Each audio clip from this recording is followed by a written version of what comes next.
ফেসবুকে unusual activity কেন আসে, কি কারণে আসে, কি জন্য আসে, বা আপনার পেজের কি ক্ষতি হতে পারে, এই বিষয়ে কিন্তু আজকে আলোচনা করব। পুরো ভিডিও কন্টিনিউ করবেন, ইনশাল্লাহ অনেক কিছু শিখতে পারবেন এই ভিডিও থেকে। আনইউজুয়াল অ্যাক্টিভিটি আসার কয়েকটি কারণ আছে, আমি সেই কারণগুলো আপনাকে একটা একটা ধাপ হিসাবে বুঝিয়ে বলার চেষ্টা করব। প্রথম ধাপ হচ্ছে আপনি যখন অন্যের কমেন্টে গিয়ে রিপ্লাই কমেন্ট করবেন, যেমন ধরুন ফেসবুক কিন্তু আপনাকে সরাসরি বলে না যে আপনি অন্যের কমেন্টে গিয়ে রিপ্লাই কমেন্ট করেন।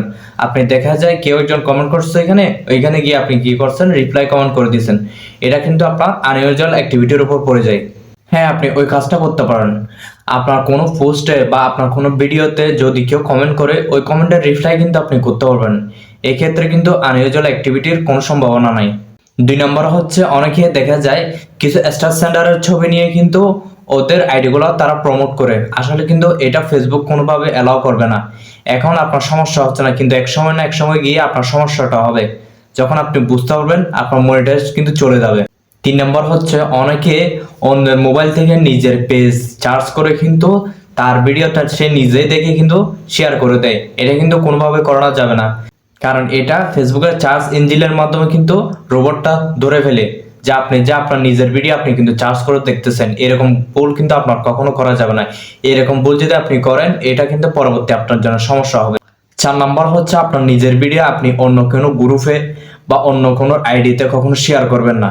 বিশেষ করে হচ্ছে আমাদের একটাই সমস্যা নতুনদের, আমরা আমাদের ভিডিওকে অন্যদের গ্রুপে শেয়ার করে দিই। এটা কিন্তু ভুলও কখনো করবেন না। 5 নাম্বার হচ্ছে অনেকে অন্য কারোর মেসেঞ্জারে গিয়ে, অন্য কারোর হোয়াটসঅ্যাপে গিয়ে কিন্তু স্টার খোঁজে। এই কাজটা কিন্তু কখনো করা যাবে না। এটা কিন্তু ফেসবুকের সরাসরি গাইডলাইনের বিরুদ্ধে। অনেকে আছে স্টারের বদলে কিন্তু ফলো করতে চায়, যে আমি তোমাকে স্টার দিব, তুমি আমাকে ফলো করো। এরকম কিন্তু ভাই কখনো করবেন না। এগুলো কিন্তু ফেসবুকের গাইডলাইনের বাইরে সম্পূর্ণ। আপনি মানেন আর না মানেন, এটা কিন্তু এক সময় না এক সময় গিয়ে আপনি এটার জন্য পস্তাবেন। আরেকটা হচ্ছে রিসেন্ট ট্রেন্ডিং এ চলতেছে, এটা হচ্ছে আপনার পেজের নাম অন্য কারোর আইডিতে গিয়ে মেনশন করে দেওয়া। এরকম কিন্তু কখনো করবেন না।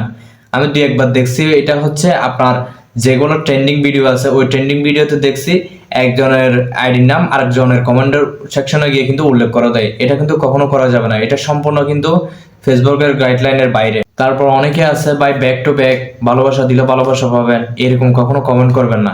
এগুলা কিন্তু আনইউজুয়াল অ্যাক্টিভিটির আওতায় পড়ে, তাই এগুলা থেকে বাঁচবেন, দূরে থাকবেন। আমি যা যা বললাম এগুলা থেকে দূরে থাকবেন, এবং এগুলো না করলে আপনার পেজটা ইনশাল্লাহ শুরু করতে থাকবে। আপনি ফেসবুক থেকে ভালো টাকা ইনকাম করতে পারবেন। ধৈর্য ধরুন, কাজ করে যান, ইনশাল্লাহ আপনার সফলতা কিন্তু আসবেই। তো এই ছিল আজকের ভিডিওটা। আপনার ভিডিওটা কেমন লাগছে অবশ্যই কমেন্ট করে জানাবেন, এবং ভিডিওটাতে একটা লাইক দিয়ে সাবস্ক্রাইব করে কিন্তু পাশে থাকবেন, যাতে পরবর্তী ভিডিও আসলে আপনি সবার আগে পেতে পারেন।